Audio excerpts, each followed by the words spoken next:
My name is Mike Anderson, and I serve as the pastor at First Presbyterian Church here in Greenfield, Ohio. My name is Wendy Royce. I'm president of the Greenfield Historical Society.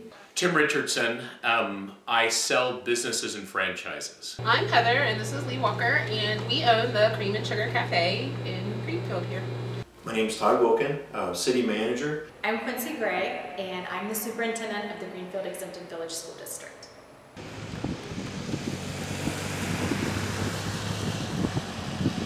So all you have to do is drive into the city of Greenfield, and you'll immediately notice there's a bunch of beautiful buildings and structures all throughout the town. Everything from the beautiful high school and middle school and elementary to some really beautiful classic stone-built homes, the stone of which came out of Rutgers Quarry, which is a local stone quarry in the area many years ago. If you walk down the steps of my building here and look across the street and take a really good look at those four buildings, it's like a Disney set.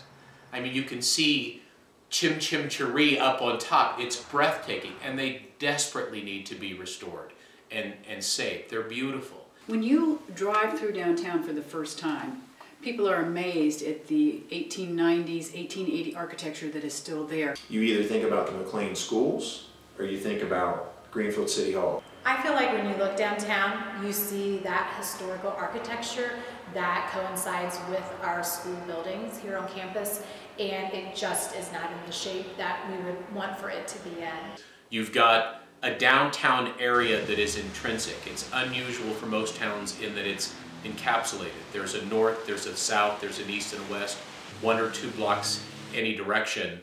We sometimes become immune to what we have because we're only looking at the first floor. If you look up at the second floor, you will see original details, original slates, trim around windows of buildings that have been here since 1870. You wouldn't find that architecture in any other Midwest town, anywhere. So many houses and buildings in town are originally made of stone, but were covered over by stucco or siding because of what made them more modern. Many of the downtown buildings back in their day would have been absolutely beautiful, large stone or brick edifices in a real classic style that would have housed lawyers' offices and other businesses. And so the infrastructure, or the buildings rather, in Greenfield would point towards the pride in the people that built it, the way they saw beauty and the way they saw art.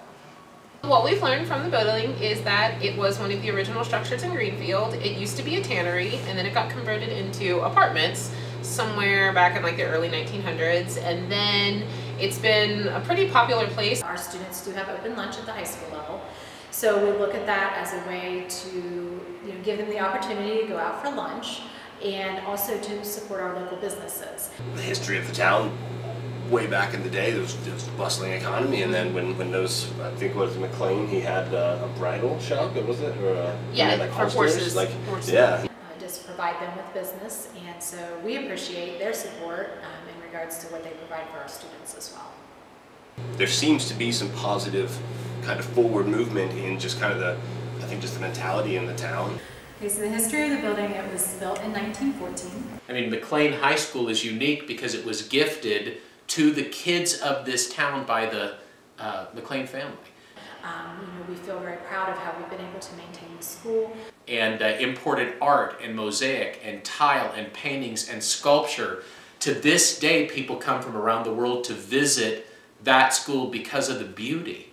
I don't know if it's unique. I was told at one point it's the only high school in America that has its own art catalog. Is that correct? I mean, that's remarkable. Again, going back to the example of the school and how the community came together and really circled around the school and the restoration of the school, and then this building too, it's a perfect example of what we represent as a community. We come back to a community because we're all touched by the McLean School and the community that we've grown up in. Greenfield is a great place to raise a family.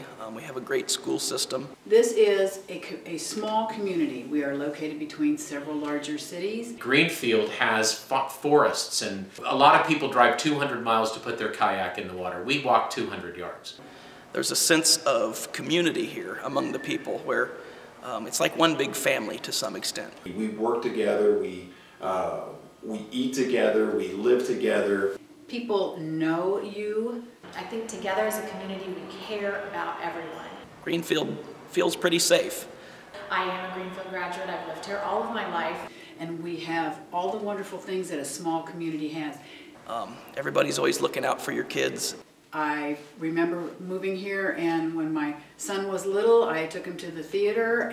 As they say, it takes a village, so. And the ticket taker said, "Not to worry, I know your family, I'll keep an eye on them." Things like that don't happen in a big city. I've had the opportunity to work in the public sector and the private sector and have renovated many communities in the private sector. One of the things that is so different about Greenfield is the community. Together we want the betterment of our community. People would just be like, wow, we have something worth fighting for, worth growing. Worth preserving or worth kind of building up, and just kind of just having, I don't know, I think it's just kind of just the notion of just kind of forward progress and just momentum. But we would like to see, our downtown look in the same way that our school buildings look, and to be rejuvenated again. And we think it would just build cohesiveness, open up more opportunities for people to come to the district and maybe move to the community. It will bring back that community. It will bring back that foot traffic. I mean, we could be anything we chose to be. There's a concept in marketing called the equal sign. If you make small change, you get small result. If you make great change, you make great results. Greenfield is a canvas. I mean, Greenfield is ready for an artist to come in and put something beautiful down. I think it's a great place to be. It's just a fantastic place to raise a family.